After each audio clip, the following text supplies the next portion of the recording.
অভিষেকের সঙ্গে বৈঠকের পরে সুরবদল বিধায়কের, মলয়ের সঙ্গে বৈঠকের পরে অভিষেকের সঙ্গে সাক্ষাৎ, কেন ক্ষোভ অভিষেককে অভিযোগ বিশ্বজিৎ কুণ্ডু, জানবো বিস্তারিতভাবে সরাসরি কথা বলে আমাদের প্রতিনিধি সমিত সেনগুপ্তর সঙ্গে। সমিত, ঠিক কি জানতে পারছো পুরো বিষয় সম্পর্কে? দেখো, প্রায় ঘন্টা তিনেকের এই বৈঠক চলেছে, দু দফায় বৈঠক চলে, 3 দফায় বৈঠক চলেছে। প্রথমে রাজভবনের কাছে যে মন্ত্রী আবাস রয়েছে, এখানে মলয় ঘটকের সঙ্গে বৈঠক হয় বিশ্বজিৎ কুণ্ডুর, এবং তারপরে এখান থেকে তারা বেরিয়ে চলে যান ক্যামাক স্ট্রিটে অভিষেক বন্দ্যোপাধ্যায়ের অফিসে। সেখানে গিয়ে অভিষেক বন্দ্যোপাধ্যায়, মলয় ঘটক এবং বিশ্বজিৎ কুণ্ডুর মধ্যে বৈঠক হয়। সেখানেও বেশ কিছুক্ষণ বৈঠক হয় এবং বৈঠকের পরে আবার এখানে ফিরে আসা হয় এই রাজভবনের মন্ত্রী আবাসনে। এখানে এসে মলয় ঘটকের সঙ্গে আরেক দফা আলোচনা করার পরে বিশ্বজিৎ কুণ্ডু বেরিয়ে যান এবং বেরিয়ে এসে তিনি কিন্তু গতকাল তার যা বক্তব্য ছিল, এখন বৈঠক থেকে বেরোনোর পরে কিন্তু কার্যত আজকে তিনি বলছেন যে তার দল পরিবর্তন বা বিজেপিতে যাওয়ার বিষয়ে তার কোনো রকম চিন্তা ভাবনা আগে থেকে ছিল না। সেই বক্তব্য তিনি অন রেকর্ড আমাদের বলেছেন। পাশাপাশি অভিষেক বন্দ্যোপাধ্যায়ের কাছে তার যা বক্তব্য বা দলের বিষয়ে যে অভিযোগগুলো, সেই অভিযোগের বিষয়গুলোও কিন্তু তিনি জানিয়েছেন অভিষেক বন্দ্যোপাধ্যায়কে। যেটা তিনি জানাচ্ছেন যে অভিষেক বন্দ্যোপাধ্যায় মলয় ঘটকের সঙ্গে কথা বলার পর দল তাকে বেশ কিছুটা সময় নিতে বলেছেন, যে পরবর্তী কোনো পদক্ষেপ করার ক্ষেত্রে বেশ কিছুটা সময় নিতে বলেছেন।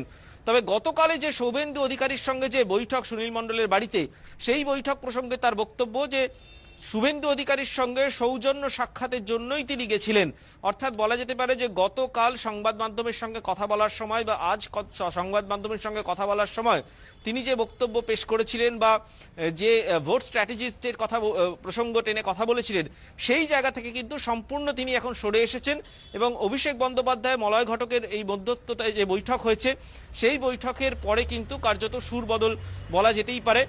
এখন যে পরিস্থিতি তৈরি হয়েছে, তাতে মলয় ঘটককে দায়িত্ব দেওয়া হয়েছিল কালনার বিধায়কের সঙ্গে কথা বলার জন্য। সন্ধ্যে 6টা বেজে 20 মিনিট নাগাদ এখানে এসে পৌঁছান। এখানে কিছুক্ষণ বৈঠক হওয়ার পরে ক্যামাক স্ট্রিটে অভিষেক বন্দ্যোপাধ্যায়ের সঙ্গে মুখোমুখি বৈঠক হয় এবং তার দাবি যে তার যা বক্তব্য, যদিও সেটা তিনি সংবাদ মাধ্যমে কিছু বলতে চাননি আমাদের সামনে, তিনি বলেছেন যে তার যেটা বক্তব্য, সেই সমস্ত বক্তব্য অভিষেক বন্দ্যোপাধ্যায়কে তিনি জানিয়েছেন। দল তাকে কিছুটা সময় নিতে বলেছে, তবে তিনি দল বদল করবেন বা বিজেপিতে যাবেন সরাসরি, এই প্রশ্ন যখন করা হয়েছে, তাই সেই প্রশ্নের উত্তরে কিন্তু তার বক্তব্য যে এই ধরনের চিন্তা ভাবনা তার ছিল না। এই মুহূর্তে দল তাকে সময় দিতে বলেছেন, তিনি কিছুটা সময় নেবেন এবং দল একেবারে আমরা শুনে নেব বিশ্বজিৎ কুণ্ডু তিনি ঠিক কি বললেন। এর কাছে যাই না, অভিষেক বন্দ্যোপাধ্যায়ের কাছে গেছিলাম, কথাবার্তা বললাছি, মানে দেখা যাক কি হয়। কি কথা বললেন? কি কথা সেটা আমাদের রাজনৈতিক ব্যাপার, আমি কথাবার্তা বলেছি। এটা মানে আমার যেটা সমস্যা ছিল সেই সমস্যার কথা বলেছি, এবার সেটা ওরা দেখছে। গতকাল আপনি যে জায়গায় দাঁড়িয়েছিলেন সেখান থেকে কি আপনার স্ট্যান্ড বদল করছেন? তৃণমূল দল করছি, তৃণমূল দলে আছি। শুভেন্দু অধিকারীর সঙ্গে দেখা করেছিলেন গতকাল? তো এমনি দেখা করেছিলাম, এটা সৌজন্য দেখা। এমপির বাড়িতে গেছিলাম, সেখানে ওর সঙ্গে দেখা হয়েছে। শুভেন্দু অধিকারীর সাথে আর কথা বলবেন না? সেরকম ধরনের কোনো ইয়ে নেই, দেখা যাক। শুভেন্দু অধিকারীর সমর্থনে গিয়ে এবারে তৃণমূলের বিরুদ্ধে বিদ্রোহী কোচবিহারের তৃণমূল যুব কংগ্রেসের জেলা সহসভাপতি পিকের বিরুদ্ধেও ক্ষোভ উগরে দিয়েছেন তিনি। বীরভূমে অনুব্রত ঘনিষ্ঠ তৃণমূল নেতার ফেসবুক পোস্ট ঘিরে জল্পনা, বিক্ষুব্ধরা দলে এলে স্বাগত জানালো বিজেপি। শুভেন্দুদার সাথে আমার ব্যক্তিগত সম্পর্ক দীর্ঘদিনের, আমরা দাদার সাথে আছি। দলের সঙ্গে সব সম্পর্ক ছেদ করেছেন শুভেন্দু অধিকারী। সেই শুভেন্দুর সমর্থনে গিয়ে দলের বিরুদ্ধে বিদ্রোহী আরও এক তৃণমূল নেতা। এবার বেসুরো কোচবিহারে তৃণমূল যুব কংগ্রেসের জেলা সহ সভাপতি পিকের বিরুদ্ধেও ক্ষোভ উগরে দিয়েছেন তিনি। পিকের টিমের বাচ্চা বাচ্চা ছেলে যারা বাংলা ভাষা জানে না, বাংলা কথা বলতে পারে না, হিন্দিতে কথাবার্তা বলে, তারা নতুন নতুন রকম রণনীতি তৈরি করতেছে, নতুন নতুন ইনস্ট্রাকশন দিচ্ছে। আমার পক্ষে সেই নীতি মানা সম্ভব না। এটাতে আমি নিজে অপমানিত বোধ করি, আমার ভালো লাগে না সেটা। যেটা পার্টি অফিসের অনেকেরই অপছন্দ, কেউ বলতে পারছে না, আমি বললাম। যদিও আলোচনার মাধ্যমে ক্ষোভ প্রশমন হবে বলে আশাবাদী জেলা তৃণমূল নেতৃত্ব। আমি চেষ্টা করবো ওর সঙ্গে যোগাযোগ করে, কেন বললো, কি জন্য বললো আমরা দেখবো। ব্যাপারটা যদি ও বলেও থাকে, ও বলে ঠিক বলে নেই, আমরা ওর সঙ্গে কথা বললে আমার মনে হয় ব্যাপারটা মিটিয়ে যাবে। বিদ্রোহী তৃণমূল নেতাকে দলে স্বাগত জানিয়েছে বিজেপি। এই দলের শেষের শুরু হয়েছে, আমরা তাদেরকে সবাইকে স্বাগত জানাচ্ছি যে বিজেপিতে দরজা খোলা আছে, আপনারা আসুন। এই প্রেক্ষিতে বীরভূমে অনুব্রত ঘনিষ্ঠ তৃণমূল নেতার ফেসবুক পোস্ট ঘিরে জল্পনা। তৃণমূল নেতা সুদীপ্ত ঘোষের ফেসবুক পেজে লেখা, অহংকার পতনের কারণ, মানুষকে মানুষের সম্মান দিতে হবে, পোস্টে রয়েছে ভাইপো প্রসঙ্গ। এই পোস্ট ভাইরাল হতে শুরু হয়েছে বিতর্ক, যদিও তৃণমূল নেতার দাবি এই পোস্ট তার নয়, বদনাম করতে এই কাজ করেছে বিজেপির আইটি সেল। আমার যে প্রোফাইলটা আছে কি করে হলো, হ্যাক করে কে এই প্রোফাইলটা করেছে, এটা তো আমার সম্মতিই নাই কিছু। নোংরামি করার পিছনে বিজেপির আইটি সেল একটা আছেই, বিজেপির আইটি সেল একটা চক্রান্ত করছে। আমি অনুব্রত মণ্ডল চন্দন সিংহের সঙ্গে ছিলাম এবং থাকবো। বিজেপির পাল্টা দাবি, দলের নেতৃত্বের চাপে বিজেপির ঘাড়ে দোষ চাপানোর চেষ্টা করছেন তৃণমূল নেতা। কে কোন দলে সুযোগ পাবে এই নিয়ে তারা নিজেদের গ্রাউন্ড তৈরি করতে ব্যস্ত। এরকম সুদীপ্তবাবু তার নিজের গ্রাউন্ড তৈরি করেছে ভবিষ্যতের।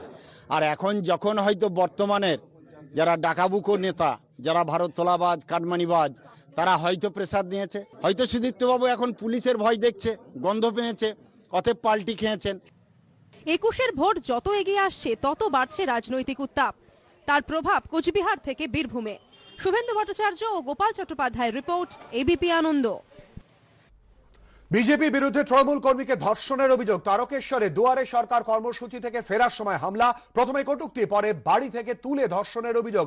আরামবাগ থেকে ফেরার সময় জয় শ্রীরাম ধ্বনি, অভিযোগকারিনী তৃণমূল কর্মী, কটূক্তি করায় বচসা। মিথ্যে মামলায় ফাঁসানোর পাল্টা অভিযোগ বিজেপির, অভিযোগ খতিয়ে দেখা হচ্ছে জানালো পুলিশ। এ নিয়ে তৃণমূলের ঠিক কি অভিযোগ, পাল্টা বিজেপি কি বলেছে শোনাবো। এটা তো বিজেপির এটা চরিত্র, হাজরাত থেকে শুরু করে বহু ঘটনা ঘটেছে।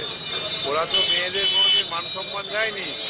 এদিকে রামের নাম বলে যে মায়ের জাত পিতা, তাদের যে রক্ষা করতে হবে, তাদের যে সম্মান করতে হবে, এটাই তো বিজেপি কর্মীদের শেখায়নি। যাক, আমাদের মহিলা তৃণমূলের পক্ষ থেকে থানায় অভিযোগ জানিয়েছে, আমরা প্রশাসনকে নিশ্চিত জানাবো, কথা বলবো যে এসব দুষ্কৃতীদের এখানে রাখা যাবে না।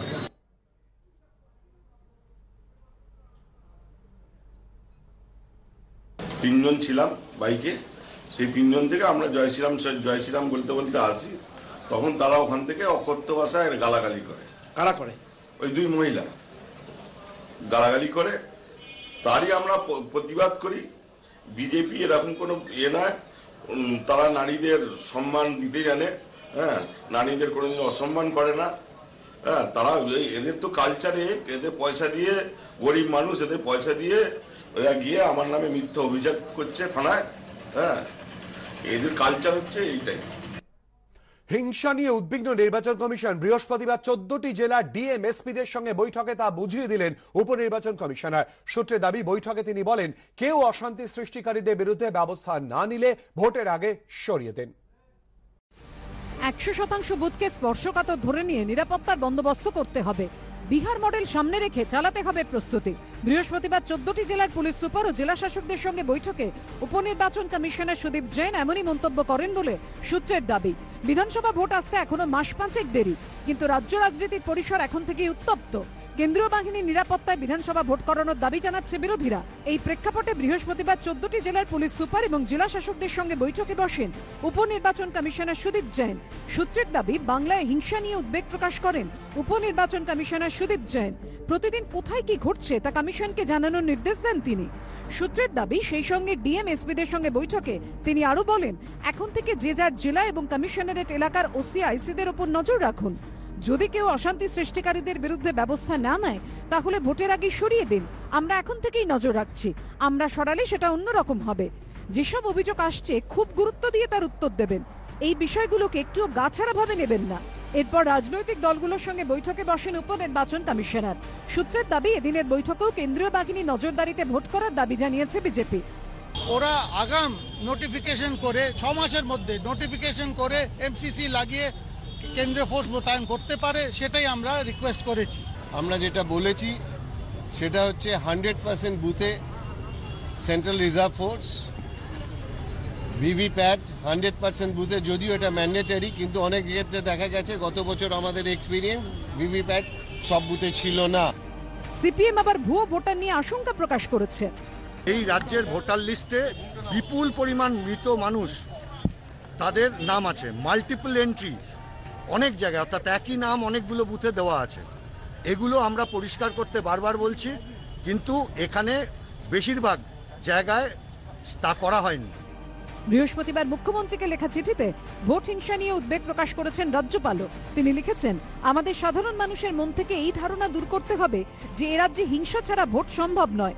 তৃণমূল অবশ্য বিরোধী বা রাজ্যপালের অভিযোগ মানতে নারাজ। বিজেপির কর্মকর্তারা বাহুবলী এবং কদর্য ভাষায় মমতা বন্দ্যোপাধ্যায় এবং তৃণমূল কংগ্রেস এবং সরকারকে আক্রমণ করছেন, সেটাও শান্তিপূর্ণ নির্বাচনে বদ্ধপরিকর এই সরকার সাহায্য করছে নির্বাচন কমিশনকে, তার কাজকেও বিঘ্নিত করবে, এটা আমরা বলেছি। করোনা আবহে সম্প্রতি বিহারে বিধানসভা ভোট হয়েছে। পশ্চিমবঙ্গ সেই মডেলেই ভোট করতে চায় কমিশন। এর জন্য এদিন ডিএমএসপিদের সঙ্গে উপনির্বাচন কমিশনারের বৈঠকে বিহারের মুখ্য নির্বাচনী আধিকারিকও ভিডিও কনফারেন্সে অংশ নেন। মুখ্য সচিব, স্বরাষ্ট্র সচিব এবং রাজ্য পুলিশের ডিজির সঙ্গেও বৈঠক করেন সুদীপ জৈন। এরপর তিনি যাবেন মালদা ও শিলিগুড়িতে। রুমা পাল ও রাজর্ষি দত্তগুপ্তর রিপোর্ট, এবিপি আনন্দ। ডায়মন্ড হারবারে এত রাজনৈতিক হিংসা কেন? ডায়মন্ড হারবারে বেশিরভাগ বুথই কেন স্পর্শকাতর? ডিএমএসপি কে প্রশ্ন উপনির্বাচন কমিশনারের। ভোটে নদিয়ায় অশান্তির ইতিহাস তুলে প্রশ্ন, জানা যাচ্ছে সূত্র মারফত। তৃণমূল ছাড়লেন প্রাক্তন বস্ত্রমন্ত্রী শ্যামা প্রসাদ মুখোপাধ্যায়। দলত্যাগের পর তিনি বিজেপিতে যাওয়ার ইচ্ছা প্রকাশ করতেই ক্ষোভে ফেটে পড়েন বিজেপি কর্মীরা। শ্যামা প্রসাদকে বিজেপিতে নেওয়া যাবে না এই দাবিতে বিষ্ণুপুর সাংগঠনিক অফিসে বিক্ষোভ দেখান তারা। সাংগঠনিক জেলা সভাপতির কাছে ডেপুটেশনও দেন তারা।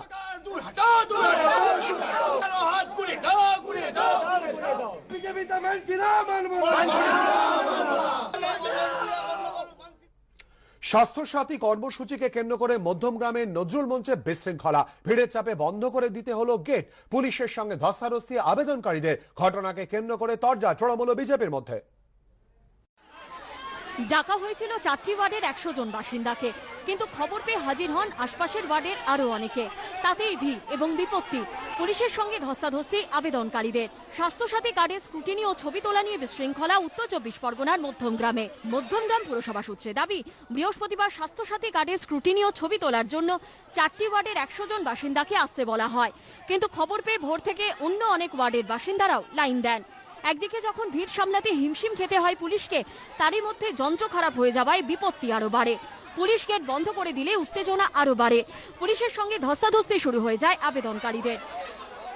আমরা সকাল 7টা থেকে লাইন দিচ্ছি, লাইন দিয়ে আমরা এখনো এগোতে পারছি না। ভেতরে প্রচন্ড গন্ডগোল, কোলাপসেবল গেট আটকে রেখে দিয়েছে, ওখানে কাজ শুরু করতে পারছে না। ভিড়ের চাপ ও ধস্তাধস্তিতে কয়েকজন আবেদনকারী অসুস্থ হয়ে পড়েন। আজকে শীত 5টার সময় লাইন দিয়ে স্লিপ পেয়েছি, এখন ডেট দিচ্ছি 18 তারিখ। আমরা কি রোজ রোজ এখানে কাজ বন্ধ করে এসে লাইন দেবো? এখানে অসুস্থ হয়ে যাচ্ছে, আম পাবলিকের দায়িত্ব কে নেবে? তৃণমূলের দাবি, অনেকে চলে আসায় সমস্যা তৈরি হয়। আমরা নির্দিষ্ট কিছু মানুষকে প্রতিদিন 1 থেকে 150 মানুষকে আমরা আসতে আবেদন করেছি এবং অতিরিক্ত মানুষ এসে যাওয়ার জন্য কিছু ভিড় হচ্ছে। আমরা দেখে নিচ্ছি যাতে আগামী দিন এরকম না হয়, সেটা আমরা দেখে ব্যবস্থা নিই। পুরসভার প্রশাসক জানিয়েছেন 4টি ওয়ার্ডের 100 জনকে ডাকা হয়েছিল, কিন্তু অনেক বেশি সংখ্যায় লোক চলে আসায় হুড়োহুড়ি হয়। পরে পুলিশ পরিস্থিতি সামাল দেয়। সরকারি স্বাস্থ্যসাথী প্রকল্পে এই ধরনের বিশৃঙ্খলা তৈরি হওয়ায় কটাক্ষ করেছে বিজেপি। আজকে মধ্যমগ্রাম পৌরসভার সামনে যে ঘটনা ঘটলো, শুধু মানুষকে বিভ্রান্ত করছে, মিথ্যা প্রতিশ্রুতি দিচ্ছে। কোনোভাবেই এই রাজ্য সরকার সাধারণ মানুষকে এটা দিতে পারবে না। তাই সাধারণ মানুষের কাছে আমরা বলবো, এই মিথ্যার ফাঁদে আপনারা পা দেবেন না। দিদিমণি অনেক মিথ্যাচার করেছেন, এই আরও একটা মিথ্যাচারের মধ্যে আপনাদের ফেলতে চাইছি। পুলিশ পরিস্থিতি সামাল দিলে দুপুরের পর ফের কাজ শুরু হয়। সমীরণ পালের রিপোর্ট, এবিপি আনন্দ, উত্তর 24 পরগনা।